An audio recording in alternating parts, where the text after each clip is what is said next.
to this. They understand ours. That's the only way they can market their doomsday scenarios to the public. If you think about it, they had to have done a little bit of research, right? Over the last few days, I've done some surface research on the brain and how the brain actually increases the amount of electrical stimuli to negative information than it does to positive, right? It's actually supposed to be a protective mechanism. So if you find yourself in a situation, whether it's physical or a mental place like religion, it's time for you to get out of there, right? And therein lies the power of the Jehovah's Witnesses and probably religion, is they've inundated and blitzed your mind with all these negative scenarios, overloading your protective mechanism. Now they can decide and know how you're going to respond, how you're going to act, your mood. And it is working to perfection. When I was in high school, I was in a basketball tournament. It was actually a Christmas tournament, ironically. For those of you who don't know, Jehovah's Witnesses do not celebrate holidays or birthdays. And my coach came to me, and he had a stack of papers in his hand, which turned out to be a college application for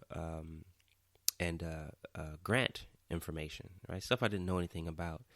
And he says to me, I don't know about UCLA or USC just yet, he said, but you can play some ball. And so the name of the school was Ohio Wesleyan, right? To date, I've not looked to see where this school is. I'm going to.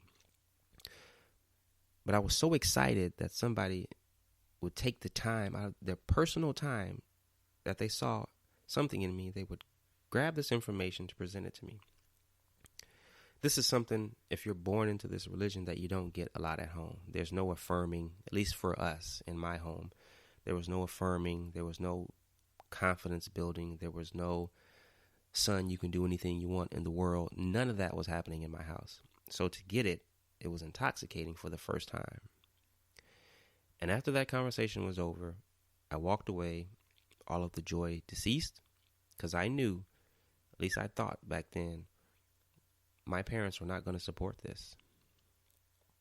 I know better now, but at that time, because of my training, I didn't know to look at that as an opportunity.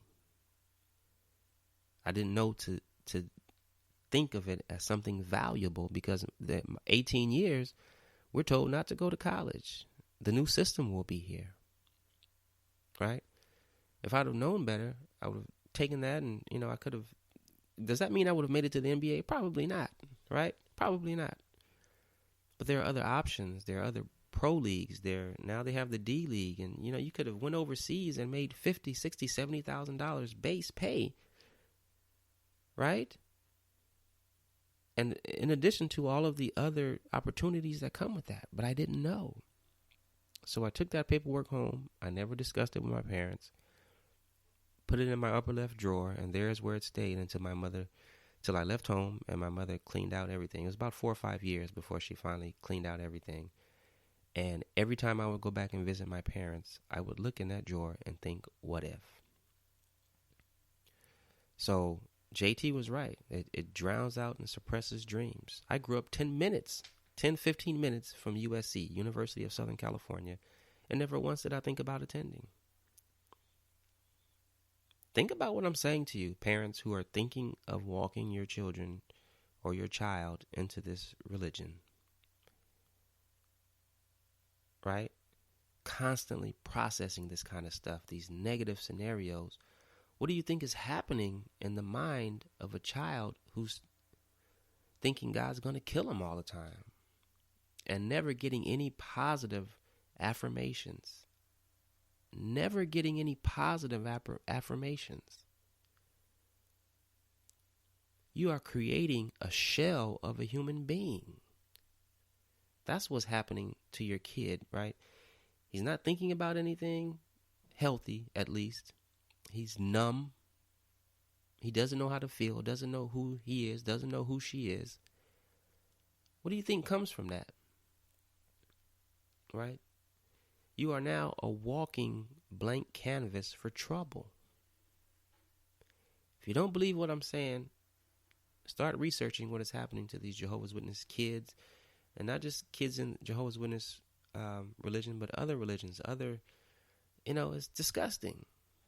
I don't even like talking about it, to be honest with you. If you raise your kids right, they know how to, at least say no or attempt to get away. But when you've squashed out their ability to be an individual and say, no, I matter, this is not cool, right? What are you leaving them with?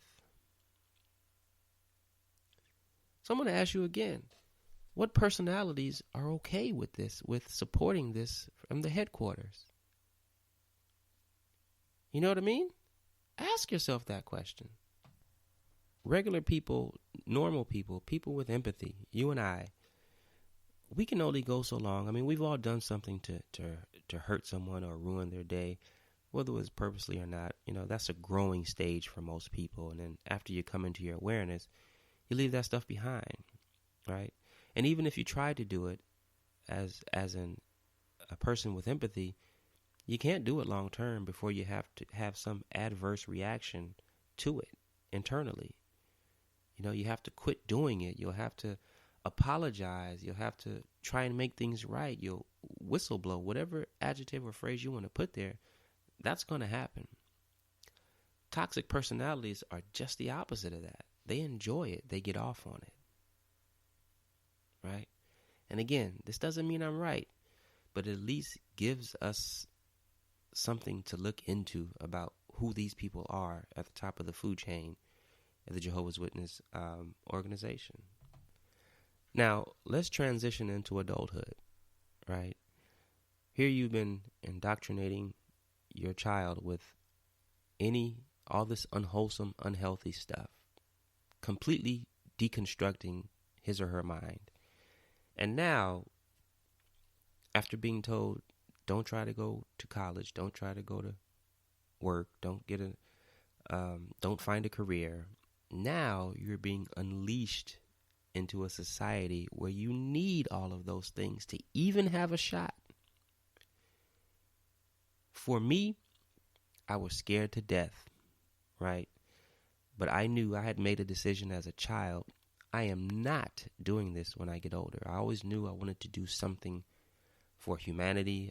I always knew I wanted to have success, but I had no idea, how could I, of how to do it, how to go about planning, right? My dad didn't sit me down and, here, son, this is how you prepare blocks of time to accomplish goals so you can get to your ultimate desires. Nobody told me that. And I'm sure this doesn't happen in every house, but I'm just telling you about mine. So when I get out into the world, can you imagine how scary this place looks to me and how unprepared I am for it? It's like someone who's been in prison for 30, 40 years, since the 70s, right? And now they're being released. They don't even know what to expect, where to begin, what to do. That was me. So can you imagine the decisions that I'm making? Because in the back of my mind, I have to hurry up and try to find this success, because when I was a kid, they told me if I am not a Jehovah's Witness, God is going to kill me. So I am racing around trying to find success with no plan, no idea of what it looks like, the process, making long-term decisions in a fraction of a second. Needless to say, life has been very long up until I was about 35 years old. I'm 44. And not to mention, during that time, your self-esteem and self-confidence is obliterated. It's buried. It's massively buried. There were times where I needed to stand up and I didn't. Right? Because I wasn't sure how to be. My dad didn't teach me how to fight. My dad didn't teach me, son, this is how you talk to a woman. This is how you maintain a relationship with a woman. Right? But I have some semblance because I saw the way he dealt with my mom. And so that was what I was going off of. They had a pretty good relationship, right? But I just didn't know stuff. Didn't know the intricacies of stuff and how it worked. Nobody there to teach me. And the sad part about this is that while you're out trying to figure it out, your parents kind of, at least for me, they kind of step away a little bit. And maybe that's just part of being an adult. But what happens also is that the Jehovah's Witness headquarters advises all of their parishioners, when people leave their organization, what they do is they tell you that you're going to fail because you left Jehovah. You left God's guide on your life. When in actuality, that doesn't have anything to do with why you're failing. Because what they have done is deconstructed your mind so that it's working against you in your decision making. Now, the people at the headquarters are aware of this. That's why they can send the message to the congregations to ridicule and wish failure on you when you leave. The congregation don't know that. But the people who run the headquarters do. Again, who are these people? I want to read you one more quote because I think it's appropriate here. This is from Dr. Bruce Lipton. He is a stem cell biologist, and what he does is he bridges science and the spirit, right? And I was watching an interview with him on YouTube, and I'll try and put that in the link too. And let me just read to you what he said. He says, for 400 years, they were boasting and people didn't understand. They'd say, give me a child until it's 7 and I will show you the man. They've been saying that for 400 years because they knew 7 was the program period, and 95% of your life after that will be whatever that program is, end quote. So basically, I was living that quote. The program of failure and bad energy and negativity and doomsday, when I grew up, that's what I was operating in. Now, not everybody, does that, but 95% means most people who leave this religion. I was living it.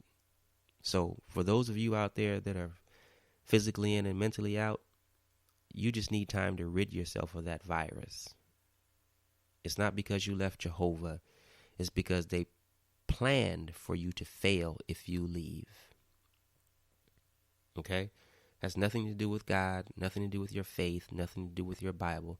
They set you up for failure, right?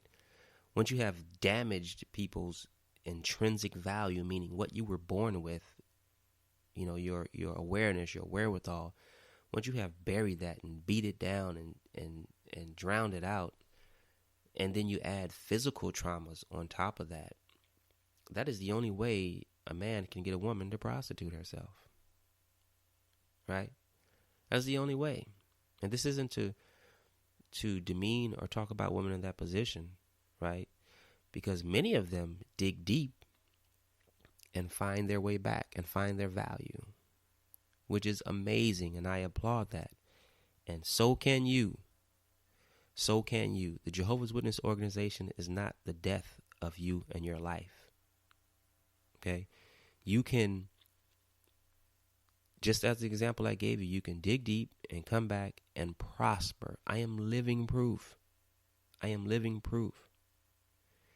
So when you leave and once you finally made that decision, is it going to be easy? No, right? I didn't have anybody to guide me. I was just kind of going through it. There was nobody there a podcast that I was aware of to listen to know what was happening in the first place. But you can come back and you will be. You can. Okay? You're just going to have to disconnect completely. And therein lies the problem for many people. And we talked about that earlier. That's tough to know that everybody I grew up with, my mom, even my mom, when I left, she didn't not talk to me. But what she did was she took down all of my pictures, all of us. Some of my brothers and sisters are in and out of it. But she took down all of our pictures to show her disapproval. And she was really, heartbroken over the fact that we didn't do this. My mom was a stay-at-home mom, so she had nothing to do but be immersed in this religion.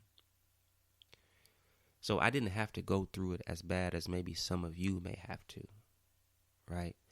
But I can't imagine nobody talking to me, at least not when I was a kid or younger in my 20s, that all of the people that I grew up with would stop talking to me simply because you're thinking. That's what this boils down to. You are able to think and disconnect from something that you cannot prove.